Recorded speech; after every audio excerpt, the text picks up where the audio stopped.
찬송가 279장입니다. 찬송가 279장. 인내하신 곳에 주여 내가 비오니 죄인 오라 하실 때에 날 부르소서. 주여 주여 내가 비오니 죄인 오라 하실 때에 날 부르소서. 자비하신 보좌 앞에 꿇어 뜨여 자복하고 회개하니 믿음 주소서. 주여 주여 내가 비오니 죄인 오라 하실 때에 날 부르소서. 주의 공로 의지하며 주께 가오니 상한 마음을 고치시고 구원하소서.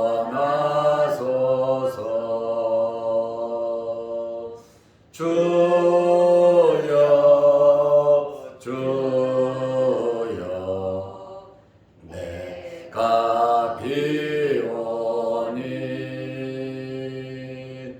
죄인 오라 하실 때에 날 부르소서. 만복하는 우리 주여 위로하소서. 우리 주와 같으시니 어디 있을까. 주여 주여 내가 비오니 죄인 오라 하실 때에 날 부르소서.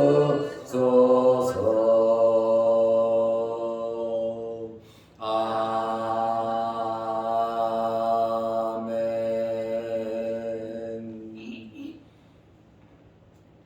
사도신경으로 우리의 신앙을 고백하겠습니다. 전능하사 천지를 만드신 하나님 아버지를 내가 믿사오며 그의 아들 우리 주 예수 그리스도를 믿사오니 이는 성령으로 잉태하사 동정녀 마리아에게 나시고 본디오 빌라도에게 고난을 받으사 십자가에 못 박혀 죽으시고 장사한 지 사흘 만에 죽은 자 가운데서 다시 살아나시며 하늘에 오르사 전능하신 하나님 우편에 앉아 계시다가 저리로서 산자와 죽은 자를 심판하러 오시리라. 성령을 믿사오며 거룩한 공회와 성부가 서로 교통하는 것과 들 사하여 주시는 것과 몸이 다시 사는 것과 영원히 사는 것을 믿사옵나이다. 아멘. 하나님의 말씀 누가복음 5장 2절입니다.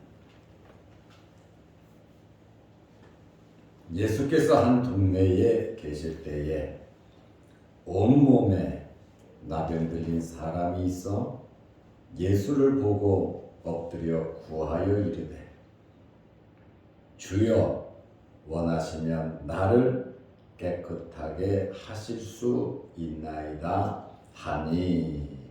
아멘. 한 절만 보겠습니다. 12절에서 26절 말씀은 나병 환자를 고치신 내용과 중풍병자를 고치신 내용이 나옵니다. 예수님께서 하나님의 나라 천국 복음을 전파하시면서 이러한 병자들을 고치신, 기적을 이루신 이러한 사건을 통해서 이 복음이 더욱더 확고하게 증거가 되었습니다. 우리는 나병 환자와 중풍병자를 고치신 이러한 사건들을 보면서 우리들의 문제, 또 우리들이 해결해야 할 일들을 이 말씀을 통해서 조명하고, 이 환자들이 어떤 방법을 취해서 어떻게 행하고 어떻게 말함으로 이 문제가 해결됐는가, 나병 환자가 깨끗해지고 중풍병자가 깨끗해진 그들의 소원을 이룬 그러한 방법들을 우리들도 배워서 우리의 문제들이 해결되시기를 바랍니다. 성경을 통해서 우리는 교훈을 받아야 됩니다. 그리고 그대로 살면 그와 똑같은 기적이 우리에게 나타나는 겁니다. 왜냐하면 하나님의 말씀이기 때문에 그렇습니다. 나병 환자가 있었습니다. 이름도 없는 나병 환자입니다. 누가복음 5장 12절에 예수께서 한 동네에 계실 때에, 예수님께서 한 동네 마을에 계셨어요. 왜 거기 계셨겠습니까? 하나님 나라 천국 복음을 전하기 위해서 예수님께서 갈릴리 지역을 다니시고 계셨습니다. 그런데 그 동네에 온몸에 나병 들린 사람이 있어 신체 일부가 나병에 들린 것이 아니라 온몸이라 이렇게 말을 하고 있습니다. 이 나병 환자가 예수를 보고 예수님을 봤어요. 그리고 엎드려 구하여 이르되, 예수님을 보자마자 그 앞에 무릎 꿇어 엎드렸습니다. 그리고 구하여 이르되, 자기의 소원을 무릎을 꿇고 지금 자기가 원하고 있는 자기의 간절한 소원을 예수님께 말을 한단 말이죠.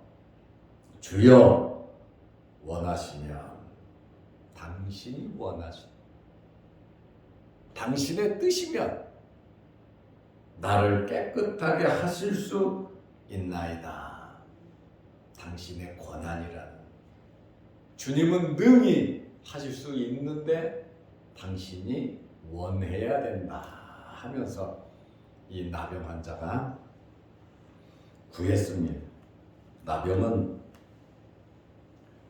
좀 혐오스러운 말로 문둥병이라 그랬거든요. 옛날에는 문둥병자, 문둥병촌, 문둥이 마을, 우리나라에도 여러 군데 있습니다만은 옛날에는 문둥이라고 이렇게 표현을 했는데 요즘에는 나병으로 이렇게 말을 합니다.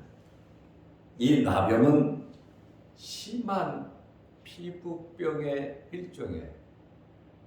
그리고 유대인들은 나병에 걸리면 하나님의 천벌을 받았다 그래요. 조상의 죄를 졌거나 부모가 죄를 졌거나 본인이 죄를 져서 이러한 천벌을 받았다 이렇게 말을 하는데 예수님은 그것은 아니다. 하나님의 영광을 위한 병이다. 이렇게 말씀하셨죠. 우리는 남들의 불행을 정죄해서는 안 됩니다. 우리가 불행한 일을 당했다고 해서 낙망하거나 실망할 필요는 없어요. 왜냐하면 나의 불행과 나의 아픔과 나의 어려움을 통해서 하나님의 영광을 드러내고 간증할 수 있기 때문입니다. 여러분의 어려운 문제가 해결되고 주변 사람들에게 전도할 수 있는 기회가 되시기를 바랍니다. 우리의 어려운 문제가 해결되고 우리의 믿음이 더욱더 성장하는 기회가 되시기를 바랍니다. 하나님께서 원하시는 게 그거예요. 낙망하고 실망을 하는 거예요. 아니에요. 하나님은 나쁘게 우리를 시험하지를 않아요. 아무리 어렵고 힘들더라도 육과 같이 견디고 나니까 갑절의 복이 있잖아요. 치료와 회복의 역사가 있잖아요. 예수님께서도 사명 감당하며 겟세마네 동산에서 그렇게 기도하고 십자가를 지고 나니까 부활의 영광이 있잖아요. 주님과 가까이 잘 지내던 베다니의 마리아, 마르다, 나사로, 우리 오라비가 죽었습니다. 시체가 썩었지만 주님 말씀하시니까 나사로가 살아났잖아요. 하나님의 영광을 드러냈잖아요. 우리의 크고 작은 어려운 문제들을 가지고 기회로 삼고 하나님의 영광을 드러내시기를 바랍니다. 이렇게 좀 멋있게 살아가면 좋겠습니다. 세상 바라보고 세상 물질 때문에 세상의 것을 취하려고 울고 불고 잠 못 자고 괴로워하고 고통하고 시금을 정폐하고 안타까워하는 것 물론 열심히 살아야 되겠죠. 그러나 신앙 안에서 믿음 안에서 하나님의 자녀로서 모든 일을 해간다면 우리의 삶이 행복한 삶이 될 것입니다. 나병은 혐오를 일으키는 무서운 병에 사람들에게 혐오감을 준단 말이죠. 이 나병에 걸리면 육체적, 정신적, 심리적, 영적으로 굉장한 고통을 당하게 됩니다. 본인도 고통스럽지만 그의 가족들도 얼마나 고통스러운 일인지 모릅니다. 이 당시에 나병은 불치병으로 여겨졌고 또 성 안에서 집안에서 살 수가 없어서 성 바깥으로 쫓겨났습니다. 그리고 하나님의 전에 가서 나병 환자는 제사를 드리고 예배를 드릴 수가 없었습니다. 부정한 자로 취급을 받았고 또 부정해졌기 때문에 다른 사람을 만나면 그 사람이 부정해진단 말이에요. 그러다 보니까 나병 환자는 윗입술을 가리고 밑에 입술이 윗입술을 가리면서 나는 부정하다, 부정하다, 부정하다 소리를 내면서 다녀야 했어요. 왜? 내 옆에 오지 마라. 나는 부정하다. 나는 나병 환자다. 내 옆에 오지 마라. 시장에도 갈 수 없고 사람들이 모인 곳에는 갈 수가 없어요. 혹시 사람과 지나칠 때도 나는 부정하다, 부정하다 외쳐야 돼요.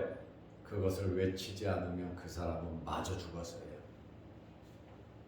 이렇게 나병 환자는 어렵고 힘들게 고통스럽게 살아가고 있었습니다.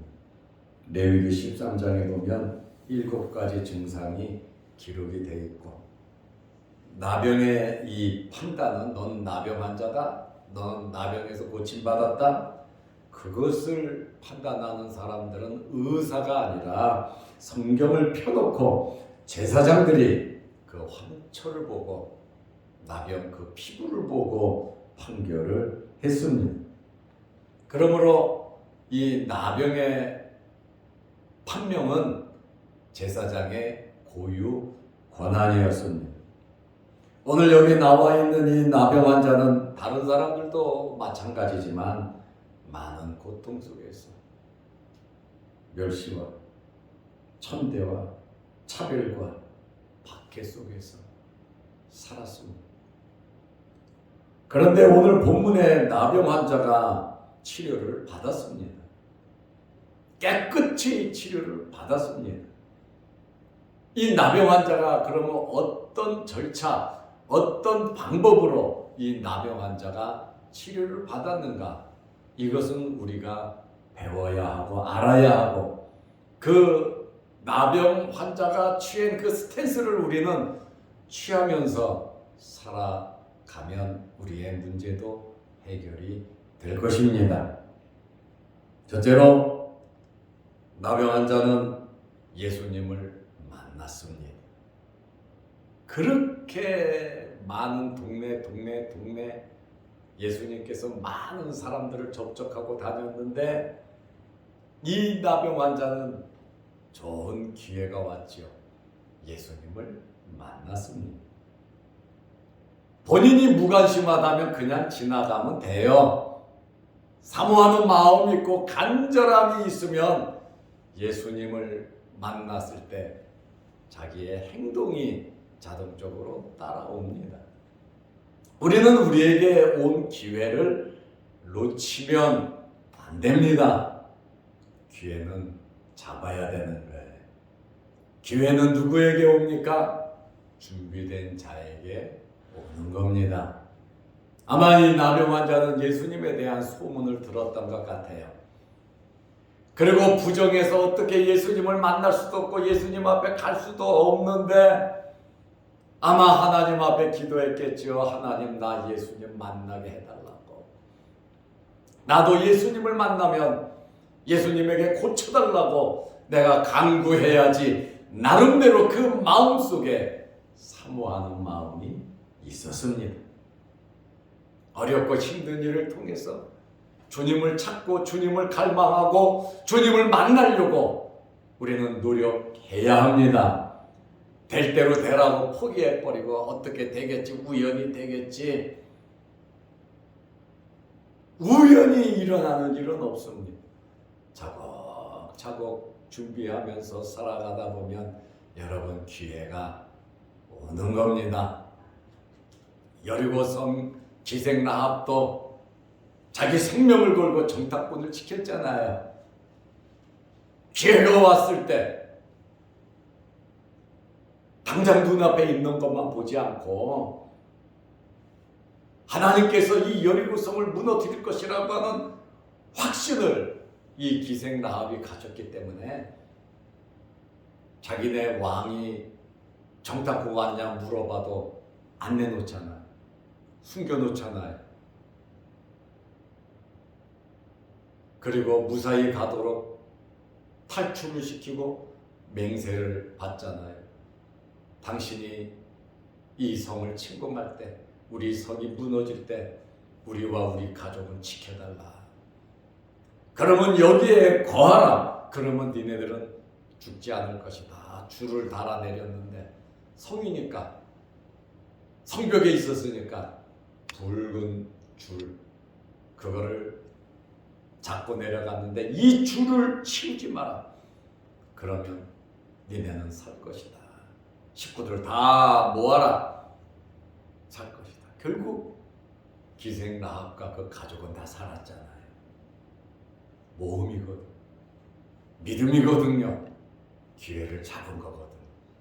저와 여러분은 살아가다 보면 열심히 사모하면서 살아가다 보면 하나님께서 좋은 기회를 주세요.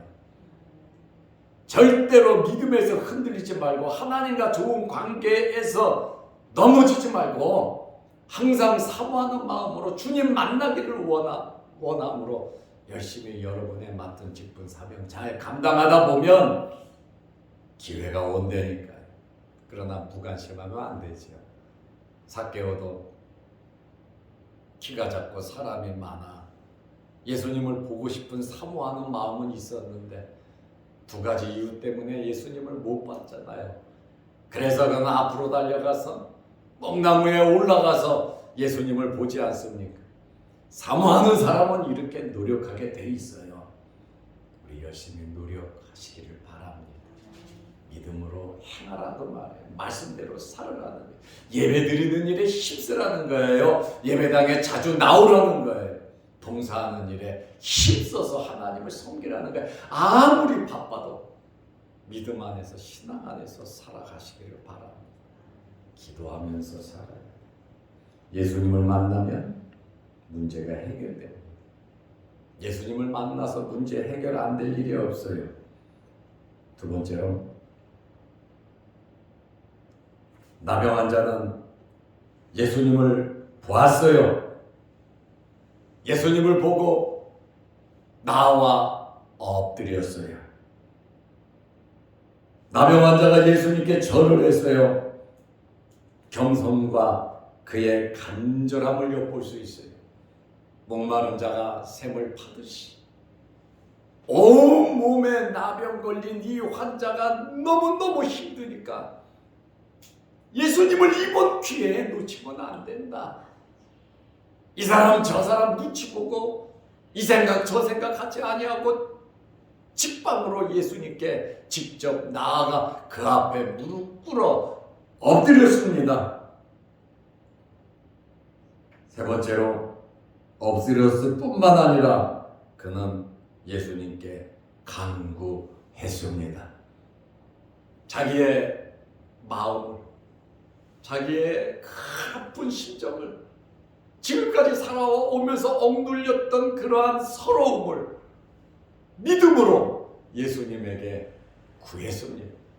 예수님은 구하고 두드리고 찾으라 그랬거든요. 구하는 자에게 주실 것이고 두드리고 열릴 것이고 찾는 자가 찾을 거라 그랬거든요. 하나님 아버지는 우리에게 좋은 것을 주신다 그랬거든요. 예수님은 우리에게 기도하라고 주기도문도 가르쳐 주셨어요. 예수님께서도 친히 한적한 곳에 가서 밤새워 기도하셨고 40일을 금식 기도하셨고 십자가를 앞에 놓고는 겟세마네 동산에서 하나님께 통곡하며 기도하셨습니다. 우리도 기도해야 합니다. 내가 사모하는 것만큼 기도해야 합니다. 돈을 찾는 것만큼 기도해야 합니다. 우리가 열심히 돈 벌려고 일하는 것만큼 그 이상 우리는 사모함으로 기도해야 합니다. 기도는 문제 해결의 열쇠입니다. 기도한다는 것은 사모함과 간절함과 믿음이 있어야 하는 겁니다. 오늘 이 나병 환자에게는 이러한 믿음이 있어서요. 주여 원하시면 나를 깨끗하게 하실 수 있나이다. 주님이 원하시면 내 고집, 내가 때를 부리는 게 아니라 나병 환자는 주님께 모든 것을 맡겼잖아요. 주님께서 모든 키를 갖고 계신다는 겁니다. 여러분도 이 사실을 믿으시기 바랍니다. 내 개인의 문제, 우리 교회의 문제, 우리 가정의 우리 자녀들, 우리 사업의 문제, 직장 문제, 자녀들의 미래 문제, 우리의 미래의 문제, 이 모든 키를 갖고 계신 분이 주님이신데 제가 단언하건대 여러분들이 영적으로 밝아지고 여러분들의 믿음이 성장하고 성숙하고 이 나병 환자와 같이 사모함이 있으면 우리의 모든 문제는 하나님께서 다 해결해 주십니다. 왜냐하면 예수님께서 그 키를 갖고 계시기 때문에 그렇습니다. 이사야 55장 6절에 너희는 여호와를 만날 만한 때에 찾으라. 가까이 계실 때에 그를 부르라 그랬거든요. 환난 날에 나를 부르라. 내가 응답하겠고. 하나님께서 우리에게 기도를 말씀하고 있습니다. 에레미야 33장 3절에 보면 너는 내게 부르짖으라. 내가 놀라운 일을 너희에게 보여주리라고 말씀하셨거든. 기도는 문제 해결의 열쇠지요. 예수님을 만났고 예수님 앞에 무릎 꿇어 엎드려 절을 했고 예수님 앞에 기도했는데 자기 고집, 자기 주장, 자기만 막 말한 것이 아니라 주님이 원하시면 주님께 다 맡기는 그러한 믿음이 있었다는 거예요. 우리는 기도하다 보면 내 뜻, 내 주장, 내 방법, 내가 억울하고 속상한 거 그것만 그냥 물고 불고 난리를 치는데 물론 그것도 중요해요. 그 현실적인 믿음보다 말씀을 중심으로 한 믿음, 하나님을 신뢰하는 믿음, 하나님의 영광이 나타날 줄로 믿는 믿음으로 하나님께 맡기며 기도하는 것이 중요합니다. 예수님께서도 내 뜻대로 마옵시고 아버지의 뜻대로 십자가에 달려 죽으시면서도 할 수 있으면 이 잔을 내게서 지나게 하옵소서. 그러나 내 뜻대로 마옵시고 아버지의 뜻대로 이게 믿음 있는 사람의 자세입니다. 저는 또 우리는 이런 믿음 있으시기를 바랍니다. 믿음에는 기적이 나타나고 믿음의 기도는 역사가 나타납니다. 성경에 나타난 많은 기적들을 보면 기도의 응답이고 믿음의 역사입니다. 우리에게는 이런 참 놀라운 말씀과 주님의 약속을 가지고 있단 말입니다. 엄청난 무기를 갖고 있어요. 그런데 그것보다도 세상을 더 사랑하고 세상 것이 있으면 편안하고 안전한데 하나님을 믿는 그 믿음과 기도와 말씀은 가볍게 여기는 경우가 참 많아요. 하다가 안 되면 해보는 그것이 아니라 처음부터 믿음으로 발을 내딛으시기 바랍니다. 모든 일을 하기 전에 기도부터 하면서 믿음으로 행한다면 얼마나 좋겠습니까? 나병 환자가 예수님 간을 보고 예수님 눈치를 보고 하는 거 아니죠. 예수님을 만나니까 예수님을 보고 그 앞에 나가 엎드려 절을 하고 예수님 앞에 기도하자. 기도의 내용이 얼마나 예쁩니까? 주여, 주님이 원하시면 나를 깨끗하게 하실 수 있습니다. 나의 모든 것 주님께 맡깁니다. 이런 믿음 저와 여러분에게 있으시기를 바랍니다. 기도하겠습니다. 하나님 아버지, 오늘 시차례가 있습니다. 시차례가 은혜 안에 잘 맞춰질 수 있도록 도와주시고 가는 길 오는 길 지켜 주옵소서. 오늘도 이 새벽에 우리를 주의 전으로 불러주시고 예배드리게 하심을 감사합니다. 나병 환자가 예수님을 만난 것처럼 예수님에게 행한 것처럼 우리에게도 이런 간절함과 이런 믿음, 사모함이 있게 하여 주옵소서. 우리는 이 말씀을 통해서 나병 환자와 중풍병자가 고침을 받는 내용들을 살펴보는데 이러한 내용들을 보면서 우리의 문제들이 다 해결되게 하옵소서. 오늘도 이 새벽에 기도합니다. 하늘문 열리게 하시고 영상 유튜브를 보면서 같이 말씀의 은혜를 나누는 모든 성도들의 그 간절함과 기도 제목도 응답하여 주옵소서. 특별히 육신의 질병으로 어려움을 당하는 성도들 있습니다. 오늘도 크고 작은 일들이 우리 교회 성도들 가정에 있사오니 크고 작은 모든 어렵고 힘든 일들을 하나님께서 해결하여 주옵소서. 예수님의 이름으로 기도드리옵나이다. 아멘. 하늘에 계신 우리 아버지여, 이름이 거룩히 여김을 받으시오며 나라 임하옵시며 뜻이 하늘에서 이룬 것 같이 땅에서도 이루어지이다. 오늘날 우리에게 일용할 양식을 주옵시고 우리가 우리에게 죄 지은 자를 사하여 준 것 같이 우리 죄를 사하여 주옵시고 우리를 시험에 들게 하지 마옵시고 다만 악에서 구하옵소서. 대개의 나라와 권세와 영광의 아버지께 영원히 있사옵나이다. 아멘. 자유롭게 기도하시기 바랍니다.